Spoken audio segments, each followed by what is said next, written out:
Okay, we're back working on the Mini again. Today, my only singular goal today is to make sure that I get this crank pulley tightened up. You were all an amazing help in the comment section of the last video. I called out for help and you all answered it. I've got a lot of things to think about. There's lots of different things that I can try.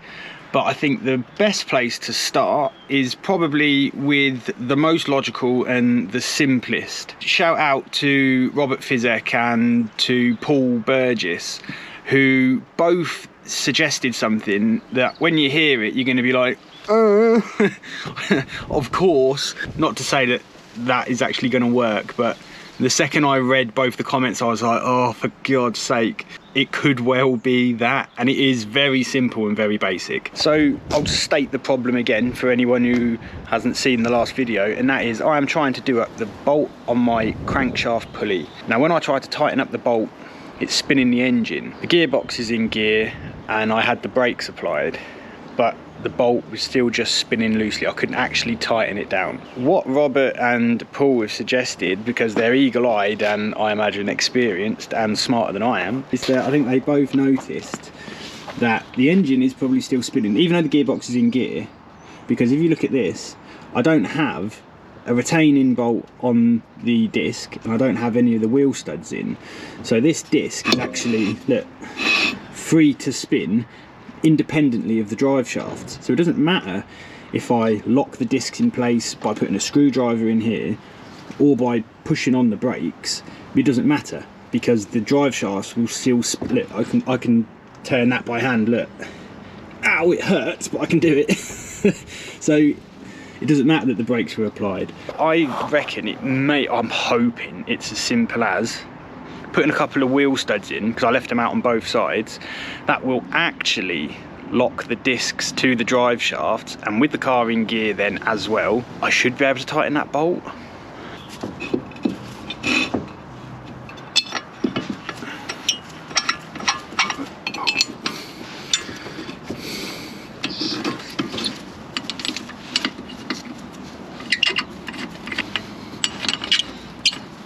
Right, I'm going to go for the screwdriver trick as well.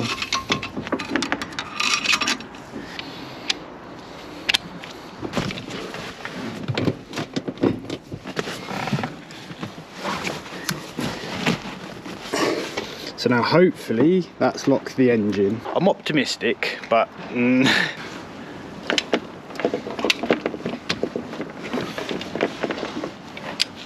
okay, what's happening? No. Oh my God, yes. No, wait, what is that feeling? Okay.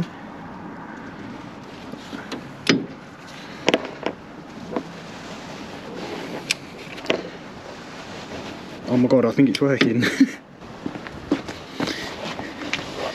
This wheel wants to eat itself by turning. I'm not sure what that's about exactly.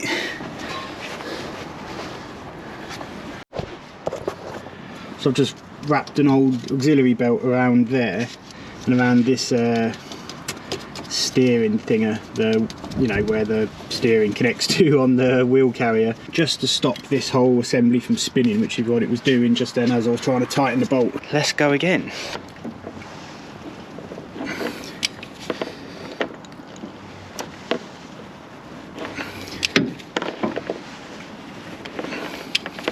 Something's happening. Oh my God. That's it. That worked. Paul, Robert, thank you. The discs aren't actually connected to the hub. I know I gave a special shout out there to Robert and Paul, but I really do mean thank you to everyone else that commented and offering up suggestions on the last video. They're all valuable. And I now know a load of different ways to have solved this problem as a result of that. I just chose the easiest one in the end for me. But yeah, no, seriously, thank you. Wait, hold on then. The drive shaft pulley is now on. So does that mean I am ready to start the engine? I think it does. Oh. So I'm just thinking this through, and I think we may well be ready to start the engine. And that's kind of caught me unawares, only because I thought I'd be trying to fix these other issues for ages. This reminds me of the time when I was, what, 18, and I went to get my first tattoo, and I'd hype myself up for a few weeks to go down to the tattoo parlour and chat to the guy. So I'll go in ready to book myself an appointment, you know, for the future, and I'll show him my design, show him what I wanted to get done, and he just turned around to me on the spot and says, okay, cool, I can do it right now for you. 18-year-old me just going I did get it done, but I find myself in a similar situation now where I wasn't mentally prepared for the engine to start. Are we actually ready? Is everything in place? I think everything's in place. Let's have a quick run through it. And when I say ready to start the engine, I mean ready to start the process of starting the engine. So obviously, just by looking at it, all of the wiring harness is all plugged back in. As far as I can see, all of my vacuum lines, such as these here, they're all connected again. My coils are connected. I've refreshed all the spark plugs, if you remember. Fuel line is connected. So I've connected all of the sensors down here. There's some more vacuum tubes down in that hole there that I've done. So we've got the air box, we've got the ECU, fuse box back in. I mean, the obvious big things that we need to sort out here, the intercooler. I'm gonna need to obviously put the front clip back on so we can have some coolant. I've got oil in the engine. We put oil in it. You would have seen me do that a few videos ago. Throttle bodies. I think that's it. For the love of God, shout now if if I'm missing something crucial, but oh, let's get going. Where does this go? Right, so I think this just really, like, basically just hooks up to the front here like that. That didn't go there like that, did it? This goes, where does that mount to? This condenser goes on here. No, where does that went on there? No, nope. That go on there? No. I remember you all sitting there just shouting at the screen, no idiot, no idiot, it's the other way. This goes behind, doesn't it? Like that. So it hooks on there, and then hooks on there like that. That's how it goes, doesn't it? And then this comes round. That's it. That's how that goes. And if you're looking at this and thinking, dear God, that's horrendous, I'm inclined to agree with you, and I do have plans to replace this condenser for the AC. It's just not right at the top of my priorities right now, but you can pick these up fairly cheap. I just remembered that in my supercharger service kit that I bought, they give you these 2 bolts, and these are exactly for this, so I can just screw these in here and like that, and then it means that I can just hotch this whole thing back a bit on those screws, and now you can get down here. Fantastic.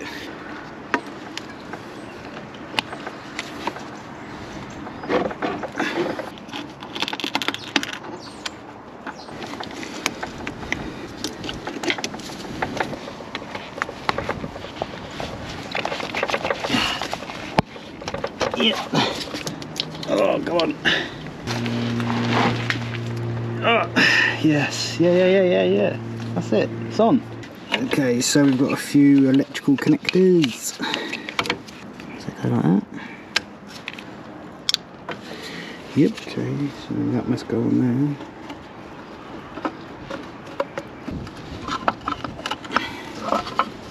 No, let's try that a different way. Okay, yeah, go on, and then slot in there. Why is it that the job that looks like the easiest is always going to end up being the fiddliest?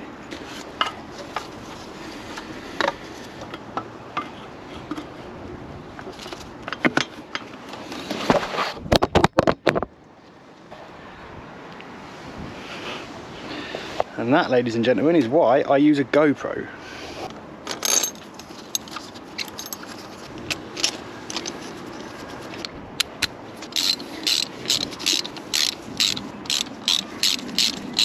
Okay, so that's now the intercooler. There is a cover that goes over it, but again, I'm not worried about the cover just yet. Coolant. So I have cleaned this out, don't worry, because I know you've seen me use it for all sorts of things.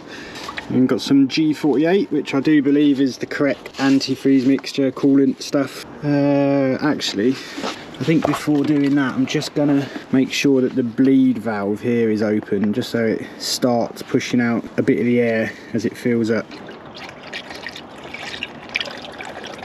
Okay, pour a little in and let's see if anything leaks out of anywhere.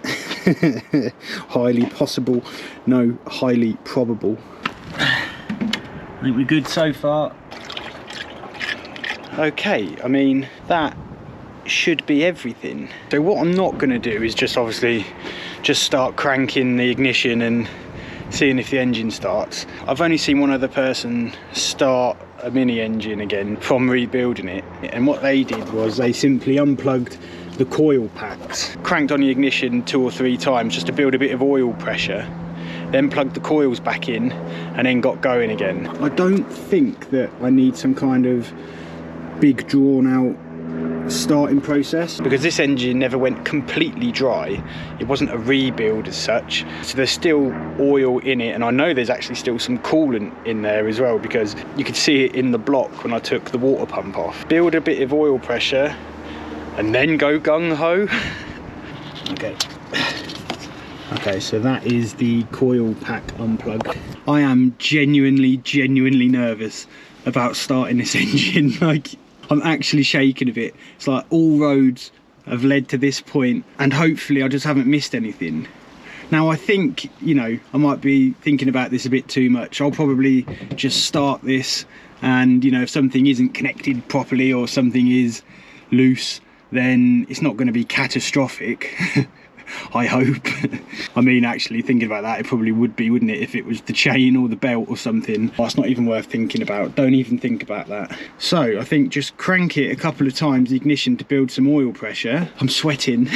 It's not even hot. Oh, here goes. Don't touch the steering. There's no fluid in the pump or anything like that. I'm in neutral. Oh, I can hear some pumps kicking in, stuff happening. Okay, we've got every single light on on the dashboard, literally every single light. Oh, right, okay.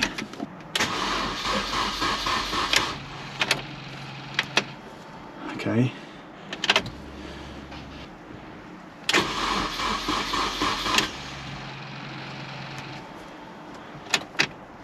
One more time, because I'm imagining that the fuel injectors are still working, so I don't want them to keep sticking loads of fuel into the cylinders.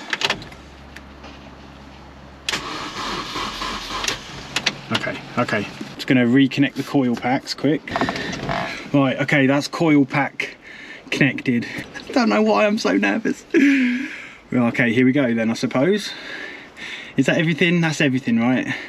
Okay, stop. Calm down, just turn the key.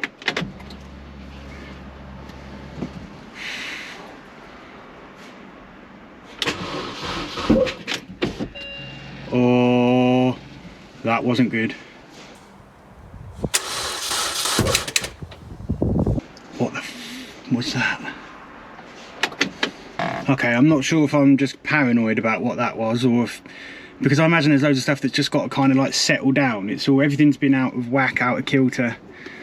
And the trouble is that I don't know. I don't know if what I'm doing is correct, or if what I'm doing is going to break this. This is just pure inexperience on show for everyone.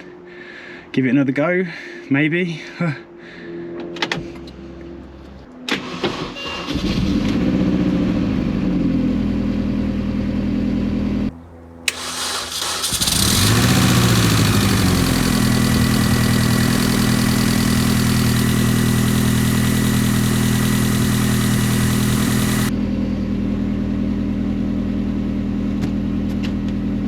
Shh.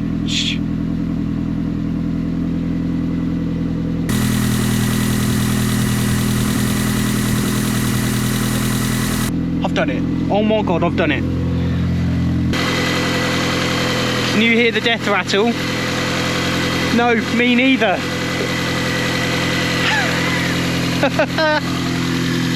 Something's smoking.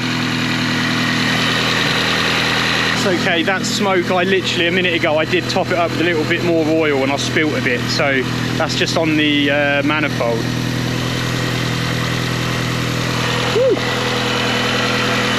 hope. I hope that's what that is. Okay, yeah, that smoke's gone away now. It was just burning off of the manifold. But I have no rattle. There is no rattle. Whatever that rattle was, whether it was the idler pulley, whether it was the belt tensioner or the chain or whatever it was, that is running sweet.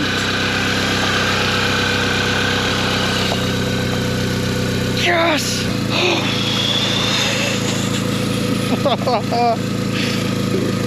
Oh, I can't believe it. I'm absolutely made up. Oh, it's felt like such a long road getting to this point. All I'm going to do is I'm just going to leave this to idle just for a little bit, just to get all the fluids through it, just to get stuff working again, charge the battery a bit more. So there was a little bit of stuff coming out of the exhaust, but that's died right down now, and I've got a feeling that that was just kind of like condensation or just a bit of stuff burning off. At least that's what I hope that is. But it's died right down. Oh my god, I've actually done something. So I've still got lots of lights on the dash, which I suppose is to be expected. I've had the engine out. I think maybe turn it off, turn it on again. That'll fix it.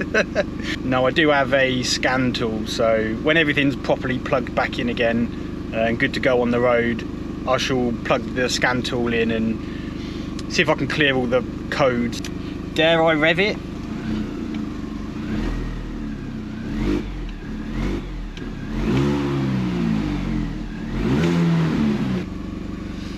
The rest of this video is just going to be me going.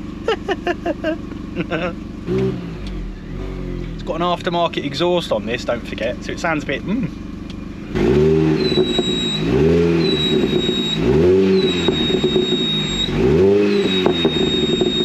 Right, I just shut it off really quickly because it did just start getting incredibly hot. So I could see the temperature gauge just creeping up, kind of like in real time. The temperature thing surely has got to be down to coolant. There's certainly coolant going through the system because the bottle has, well, it's drained quite a lot actually. That ridge there's the max. I filled it up to about here and it's now gone way down to there. So to me that says the water pump is working. That's working fine because it's pushing coolant through the system. I think there's just loads of air in the system, and I need to get all of the air out and then top it back up again with coolant, and maybe do that a few times, kind of bring it up to temperature, turn it off and let it all bleed out.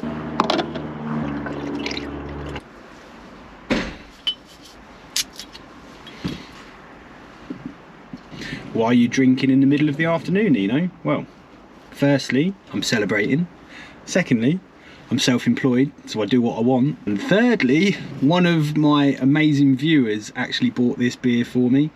So thank you ever so much, Jamie. If you want to do the same, if you're enjoying everything that's going on nearly as much as I'm actually enjoying it, I have started to put a link in the description below the video where you can actually buy me a beer. And Jamie actually did, so cheers, bud. So while we're waiting for the car to cool down, I thought it would be a good idea to revisit the list. So we can actually start crossing quite a few bits off here now. So right at the top, intercooler, Titan crank pulley, front clip. I mean, yeah, the front clip's kind of on. Coolant, ball joints, no, still need to do that. Fit new rear brake, done. Bleed brakes, well, not quite bleed brakes yet, have we? Bleed steering, need to do that. New tyres, new top mounts, replace wheel carrier, fix brake hose, yep. Fix wear sensor, yep. Tighten ball joints, I don't know why that's any different to ball joints up there, so we'll leave that. Exhaust nut, exhaust bracket, I've got a little bit of work to do on the exhaust in the centre section. Right, so I think that I was actually trying to bleed the coolant system incorrectly. What a surprise. And I just had a look on YouTube and there's quite a few people doing it without turning the engine on first. So filling up the reservoir with coolant, opening the bleed nipple and then letting a load of the coolant come out, then starting the engine, putting the heater on, letting it get through the heater, So I'm going to try a couple of things here. There we go, you see how it all just started coming straight out. So that's what I'm after. A load of air came out and then the coolant. and I'm using a pry bar because this screw is starting to go a bit gammy, so it's the only thing that actually fits in there. Okay, so I'm just going to start the engine again and then kind of just keep topping up the coolant and just fiddling about with it, and I'll let you know how I get on because it's just not going to be very fun to watch. So it looks like I have bleeded it. So it looks like I may well have bled the coolant systems, and it's keeping now a steady temperature. It's coming up to temperature and staying there. So I'm confident that that's bled. Okay, here's one for you lads. Listen to this horrible noise. So if I give it a little bit of revs, like only about 2k, please tell me where this is coming from. Is this the belt or is it an idler pulley?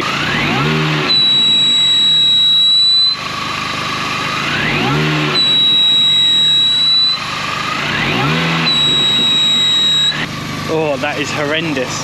I've got absolutely zero idea where that's coming from.